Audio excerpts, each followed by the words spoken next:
Thank you so much, Ed, and to all the other board members, to honored guests, and to the lovely First Lady.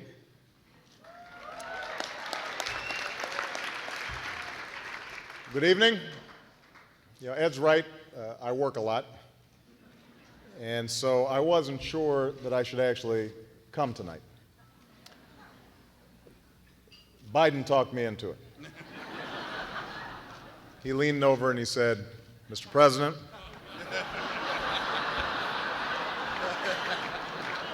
this is no ordinary dinner. This is a big meal.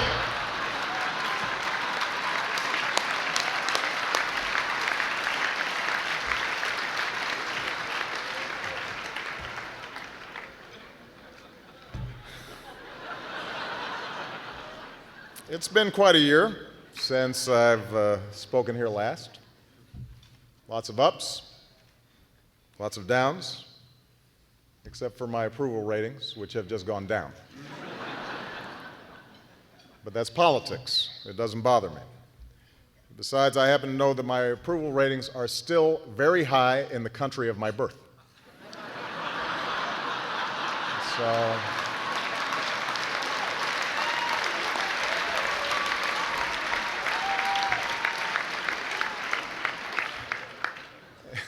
and then just the other day, my dear friend, Hillary Clinton, pulled me aside and she gave me a pep talk.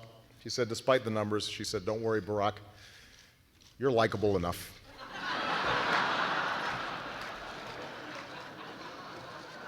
Which made me feel better. Of course, I may not have had the star power that I once had, but in my defense, neither do all of you.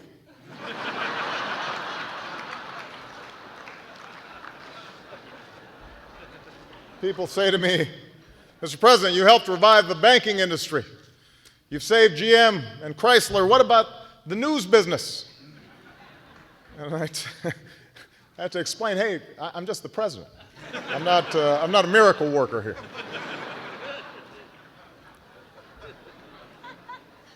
Though I am glad that the only person whose ratings fell more than mine last year is here tonight. Great to see you, Jay.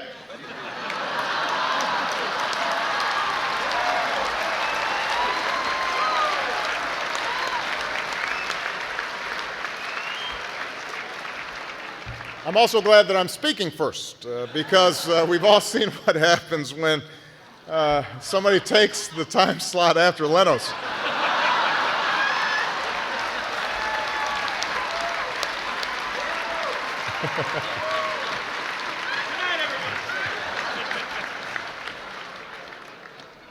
By the way, all of the jokes here tonight are brought to you by our friends at Goldman Sachs.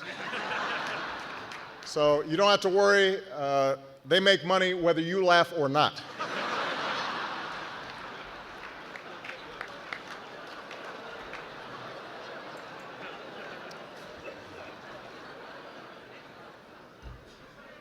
We do have a number of notable guests in attendance here tonight. Obviously, I'm most pleased that Michelle accompanied me. She doesn't always go to these things. And there are few things in life that are harder to find and more important to keep than love. Well, love and a birth certificate.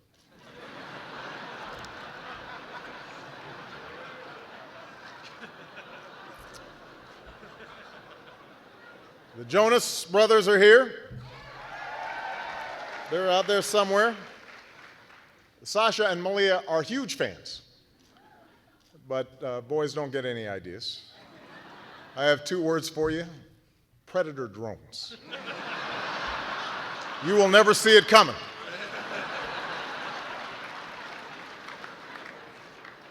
You think I'm joking?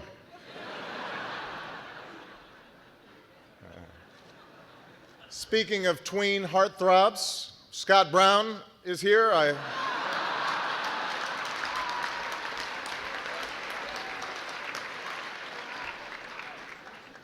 admire Scott. Rare politician in Washington with nothing to hide.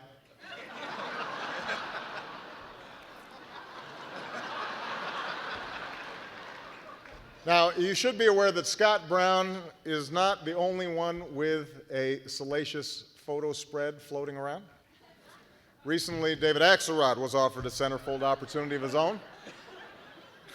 Now, I did not know that Krispy Kreme had a catalog, but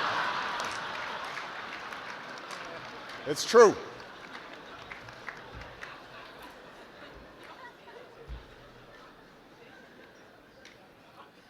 I saw Michael Steele backstage when we were taking pictures, AKA Notorious GOP. Michael, who knows what truly plagues America today, taxation without representing.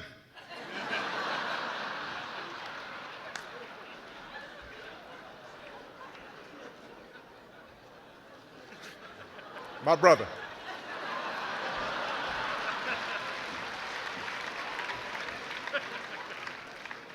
I did a similar routine last year, but it always works.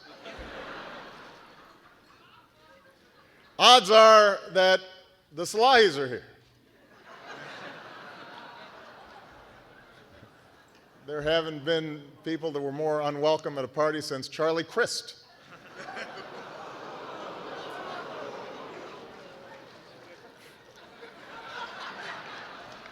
Unfortunately, John McCain couldn't make it.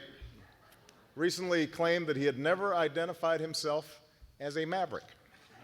And we all know what happens in Arizona when you don't have ID. Adios, amigos.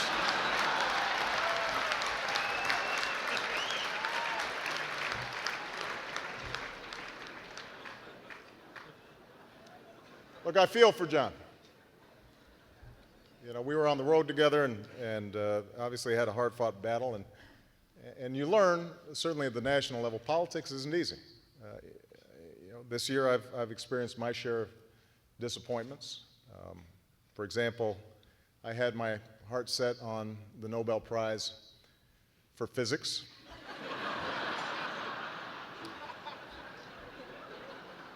But, hey, you can't win them all.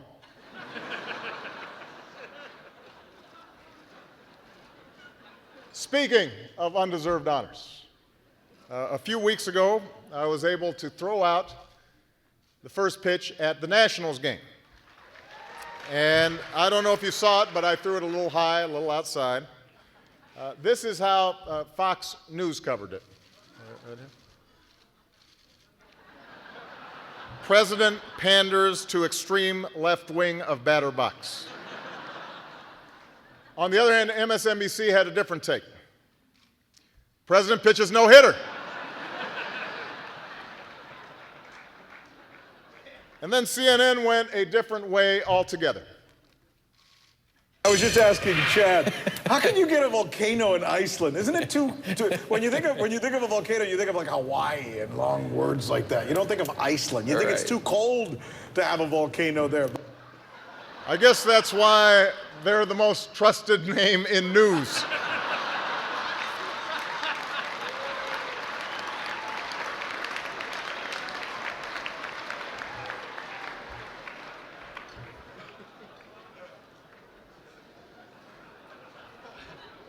Now look, I have a reputation for giving cable a hard time, so let's pick on Politico for a while. You know, people attack Politico for putting a new focus on trivial issues, political fodder, gossip sheet. That's not fair. Politico's been doing this for centuries now. Just check out these headlines. Our researchers found these. Japan surrenders, where's the bounce?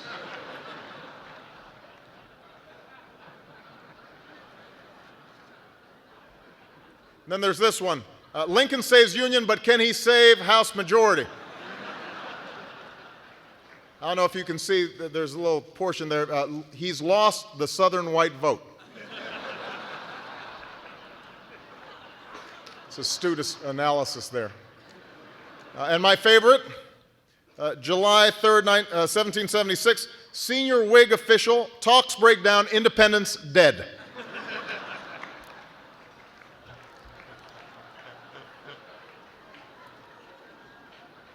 So this is nothing new. But even though the mainstream press gives me a hard time, I hear that I'm still pretty big on Twitter, Facebook, or as Sarah Palin calls it, the socialized media.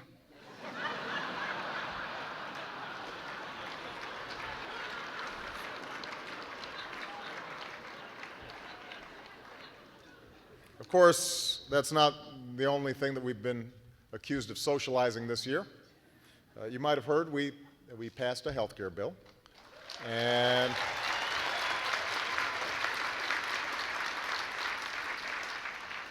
was that Roger Ailes applauding out there? Some Republicans have suggested that the bill contains a few secret provisions. Now, that's ridiculous. There aren't a few secret provisions in the health care plan. There are like hundreds.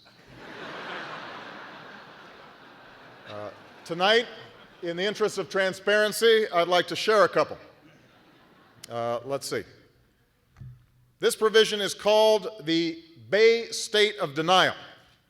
It reads, "This bill shall cover short-term memory loss related to the passage of Massachusetts health care reform." So good news, Mitt, your condition is covered.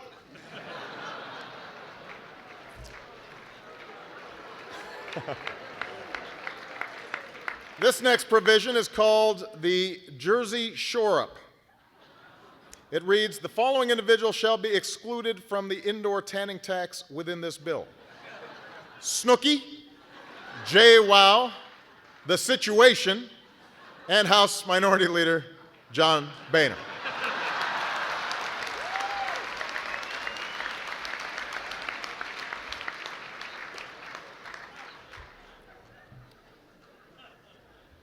This provision ought to put a common misconception to rest.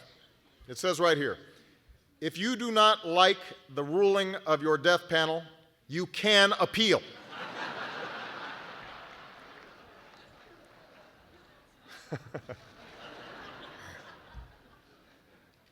Now, look, obviously I've learned this year politics can be a tough business, but there are times where you just can't help but laugh. You know what really tickles me? Eric Massa.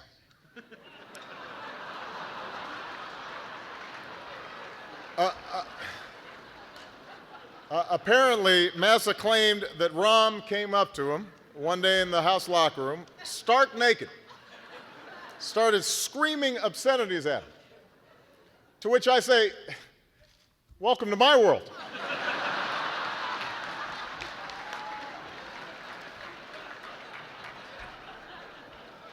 I feel you.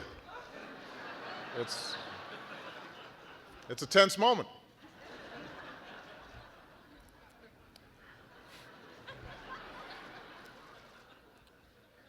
You know, even as we enjoy each other's company tonight, we're also mindful of the incredible struggles of our fellow Americans in the Gulf Coast, both those leading the efforts to stem this crisis and those along the coast whose livelihoods are in jeopardy as a result of the spill.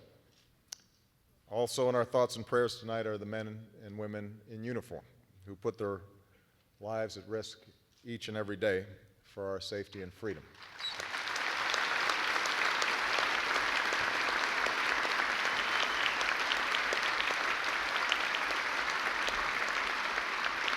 So in that spirit, I'd also like to pay a tribute to the journalists who play an extraordinary role in telling their stories. You know, earlier today, I gave the commencement address at Michigan, where I spoke to the graduates about what is required to keep our democracy thriving in the 21st century. And one of the points I made is that for all the changes and challenges facing your industry, this country absolutely needs a healthy, vibrant media.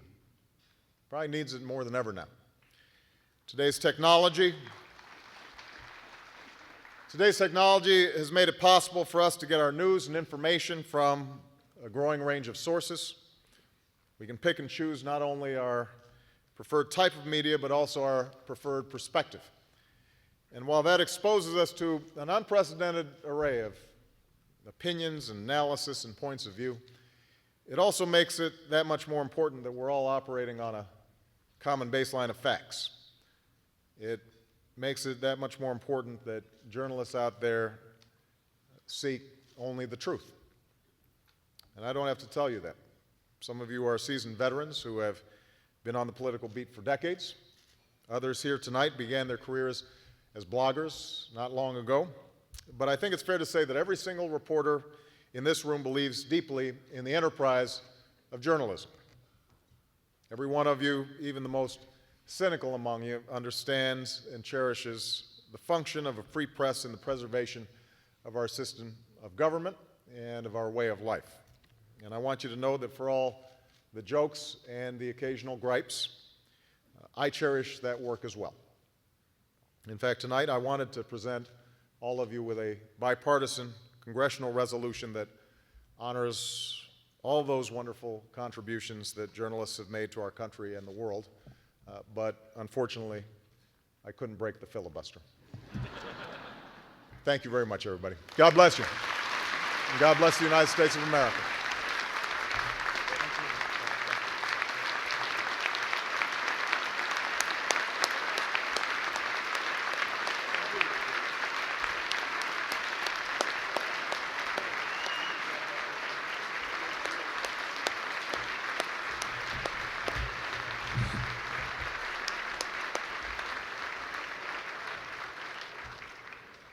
Well, we are going to make history tonight, so I'm happy to know that it's not 11:35 p.m., but I give you a man who's good at any time of the day or night, Jay Leno.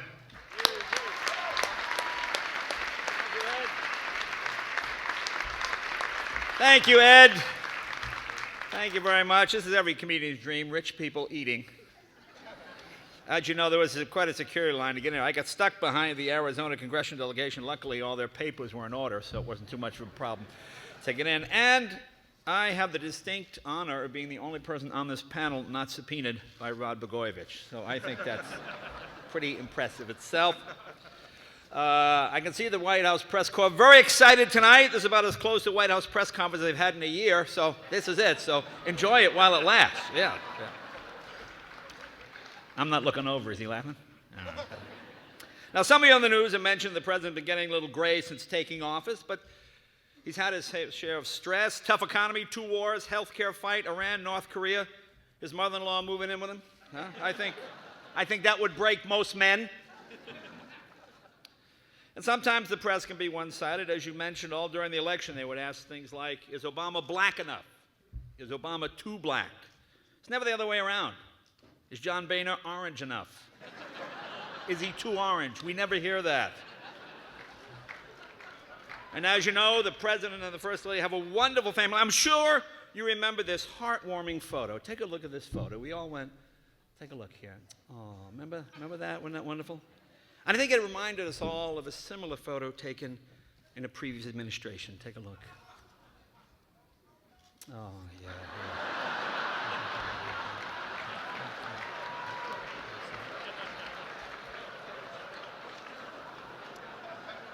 And our hats off to Michelle Obama, has made childhood obesity one of her causes. Yes, congratulations. She has started a more intense program. It's called Leave No Child with a Bigger Behind. And I think that's going to be a wonderful, wonderful thing.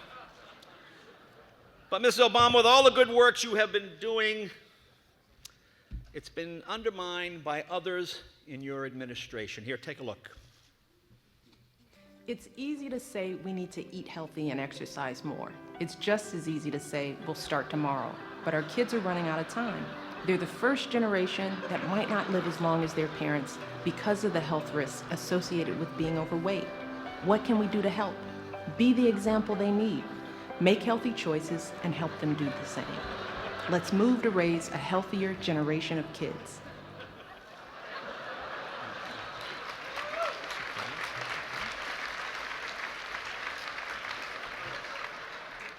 there was a big setback for NASA this year. As you know, President Obama cutting the space program and sending more men to the moon. We're not going to be sending any more men to the moon. Although we can point to one major achievement during your time in office, Mr. President. We did get an astronaut on Dancing with the Stars, and I think that's something we can all be proud of. You know, I have the privilege of meeting President Obama a number of times, and all surprises me to hear critics describe the president as cold and aloof. I have never found him that way. He loves to socialize, healthcare, car companies, things of that nature. Well, I want to congratulate President Obama. He has done more than anyone for the American car industry, except for Toyota. Of course, Toyota led major role. And as you may have heard, there were more problems for Toyota today. Apparently, 2 of the crash test dummies refused to get in the car. Yeah, so things are not looking good. But one wonderful thing about President Obama, never lost his street cred. He knows how to deal with the average guy. Now, here he is meeting a businessman on the campaign trail. Look how instantly he can relate to this man. Take a look. President walking in here, this is where we're about to go. The president, again, expecting to talk about small businesses and how he's going to help them in this hurting economy, what he's going to do.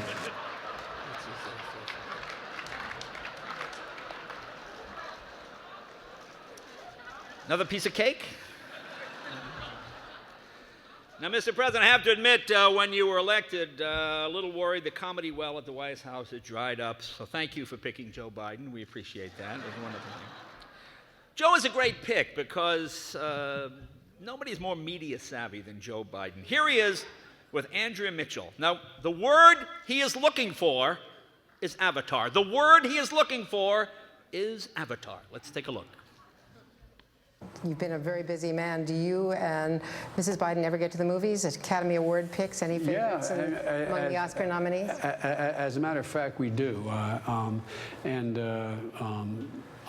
think one of the odds-on favorites is this new program that I looked at it and wished I was seeing it in 3D.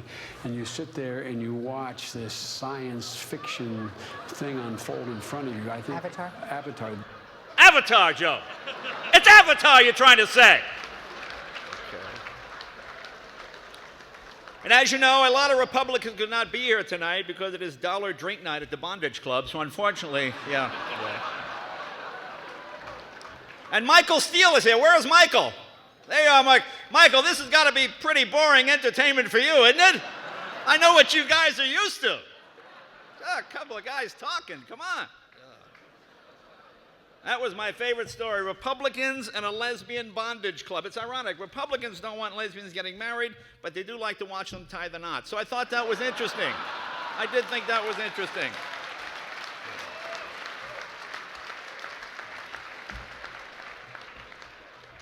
See, Washington is a very scary place. Between Republicans going to bondage clubs, the SEC looking at porn, I can't wait to get back to Hollywood, someplace wholesome where people have values. And I want to talk about White House security for a moment. Now, it's supposed to be the most secure place in the world. Now, here's President Obama and Vice President Joe Biden, the 2 most powerful men in the world. Well, watch the door behind them. How does this happen? Take a look. Good evening, everybody. Good evening. Tonight, after nearly 100 years of talk and frustration... Who's that guy? How did he get in there? Who is that? What is he, on the tour? Did he wander off?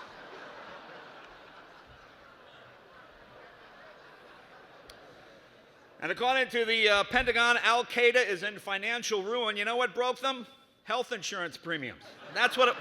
Do you know the monthly premium for a suicide bomber? You have any idea what it is? You know, I was thinking about this. If you took all the money Republicans spent trying to stop health care and all the money Democrats have spent trying to get health care, you know something? We could have had health care.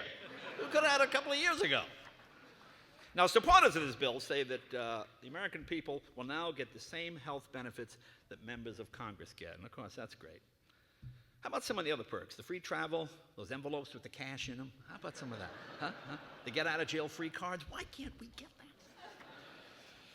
But, Mr. President, you did a great job in the passage of the health care bill, but you have to give a lot of credit to Nancy Pelosi for the way she sold it to the American people. Well, did you see the way she sold it? She went to the new media. She went to YouTube. Here, take a look. In order to have quality, affordable health care for all Americans, it is essential that everyone participate when they are well and not just join in when they are sick.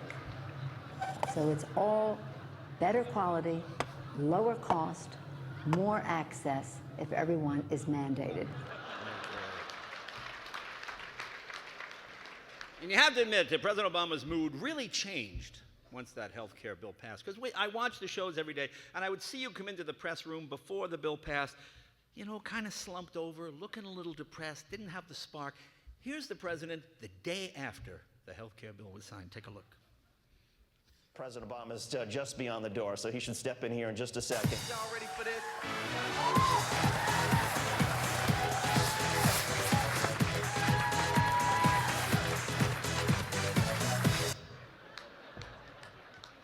And as you know, Secretary of Defense Robert Gates announced that the Pentagon will ease up on its enforcement of the don't ask, don't tell policy. They said that the homosexual behavior will still be against the rules, but nobody will be actively enforcing it. Kind of like the ethics regulations in Congress. It's basically the same sort of deal. And of course, David Axelrod is here. Where's David? Yeah. He's one of the people, of course, most responsible for helping to get President Obama elected. Without him, it might have been John McCain, and this would have been an early bird dinner. We'd be eating at 4:30. Huh? You'd be home watching Wheel of Fortune right now. And of course, David Axelrod was on my show a week ago Friday, actually. He was on with the star of the movie Kick-Ass. And when I told him he was going to be on with Kick-Ass, he said, Rom's here? What? And of course, you know, as you mentioned, Eric Massa claimed that Rom confronted him in the congressional gym shower. And of course, people were shocked. Congress has a gym? Anybody in Congress look like they work out? Huh? Huh? Did it take Barney Frank 30 years to get that body? Really? Him alone every day? Huh? What's Harry Reid bench pressing? 5 pounds now? Come on. And as you know, the president has the most diverse staff in history. They represent every ward of Chicago, and I think that is fantastic, Mr. President. Fantastic. We have a lot of movie stars. Michael Douglas is here. Where's Michael? Michael Douglas. As you know, he won an Oscar for his portrayal of an evil, greedy Wall Street broker who is willing to manipulate the market for his own personal gain. Where does Hollywood come up with these crazy ideas? Bill Maher. Where's Bill Maher? Bill, you here? Bill Maher, one of my favorite comedians. Bill is the reason we had no opening prayer tonight. They were afraid he would boo, so we couldn't do that, so I'm sorry. And speaking of that, you know, everybody complains about the lack of civility on both sides. You see it in sports, you see it in politics. I think we have the answer. Take a look. The reforms I'm proposing would not apply to those who are here illegally. Are you tired of people saying what's on their mind? Beyonce had one of the best videos of all time. Everyone's got an opinion, and they're all compelled to share it with others. Well, those annoying comments can go away with this duct tape. Just a few inches of this gray, sticky fabric solves it all. Duct tape, the all-American solution to everything. Of course, Osama bin Laden now releasing tapes blaming the United States for global warming. You know, I think he's running out of ideas. Huh? That's the best you can do. Even the United States blames the United States for global warming. I think he wants to quit Al-Qaeda and join Al Gore, basically, I think. And as you know, President Obama has been promoting alternative energy. Texas State University has now developed exercise equipment that operates electricity when you exercise. See, they hope that one day people will be able to generate enough power from their home by exercising. Huh? Well, you thought Americans were hiring a lot of illegal aliens before. Huh? Manuel, keep pedaling. And last month, you mentioned President Obama threw out the first pitch at the Washington Nationals game against the Philadelphia Phillies. But they didn't tell you that Biden got kicked out for cursing at the umpire. You didn't bring that up, Mr. President. Did you see the pitch? It was not a good pitch, no. But to be fair, he had just come for an interview on MSNBC, and I think he was used to softball. So I think that's probably what. Oh, I'm going to get fired again. Well, you know, I tell you something. A lot of critics felt that President Bush did a better job of getting the ball over the plate. That's what they said. But on the other hand, President Obama can talk. So I think it balances. And as you know, President Obama and the First Lady very much committed to education. In fact, here is their latest program. President Barack Obama says that a good education is everything to a child's future. But what do you do with a child that can't learn? Or worse, a child that won't learn?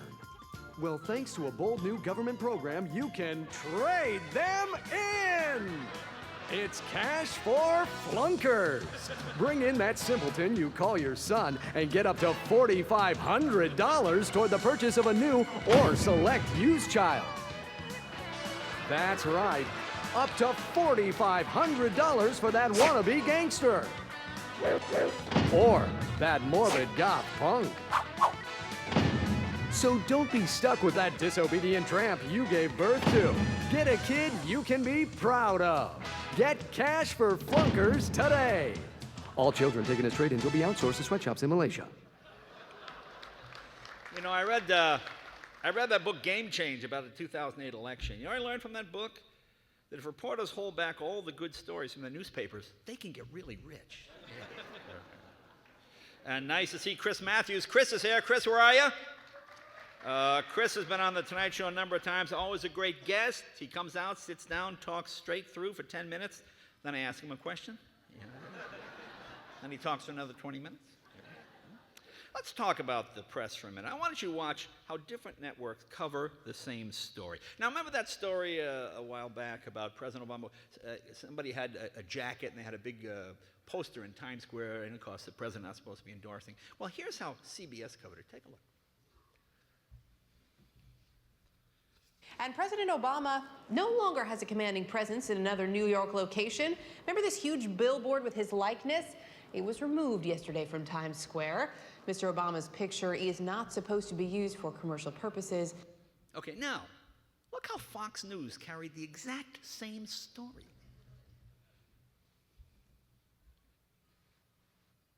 Okay.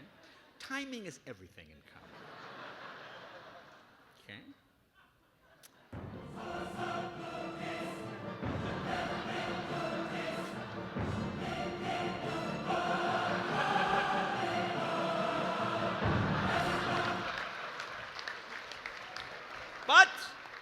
But to be fair, it is a two-way street, and I think the White House likes to play games with Fox News. Now, I'm going to show you some tape. Now, this tape has not been altered in any way. We didn't change anything, do anything. I'm going to show you some reporters outside the White House. Now, notice how quiet it is when the MSNBC reporter is reporting, and then watch what happens with Fox. Again, we haven't changed it in any way. Take a look. Having a runoff election does make a couple of problems go away. Press briefing by Secretary Robert Gibbs. Defense of an emergence of this side of the party isn't necessarily a good thing, and John Boehner said call made in the past few minutes that it involved more than just congratulations. It's a special congressional race, upstate New York. Republicans have held it since the 19th. It may be the kind of sausage making you don't want to look too closely at, but coincidence? You be the judge. Then you mentioned the situation in the Gulf of Mexico. There's talk now that this oil slick could end up being bigger than that huge disaster they had up in Alaska. Really? Bigger than Sarah Palin? That is unbelievable. And Wolf Blitzer is here. I saw him before. There you are. Hello, Wolf. Doesn't that sound like the name of Sarah Palin's hunting helicopter? The Wolf Blitzer? Doesn't that seem like that? Wolf, the answer is stay off Celebrity Jeopardy. That is the answer. Well, you know, the big rumor is Sarah Palin may run for president in 2012. And as you know, she is a former beauty queen. If she wins, it would make history because it would mark the first time a beauty queen could actually bring about world peace. They've all talked about it. But she could make it happen. Do you see her campaigning last month with John McCain? I like to call them Beauty and the Deceased. Isn't that what it looked like? Yeah. And my favorite Democrat of the past year, Senator John Edwards. Wow, a personal injury attorney who turned out to be a sleazeball. Who could have seen that coming? I was stunned by that revelation. Yeah. Well, now there's talk of a John Edwards sex tape. Ooh, huh? There's something people have never seen before. A lawyer screwing people. Wow. Ooh, how unusual is that? And of course, the First Lady of Television, Betty White, is here. Where's Betty White? We love Betty White. Hi, sweetheart. Betty has a long history in this town. As you know, her first stage performance here was interrupted by John Wilkes Booth, and that was a sad day, but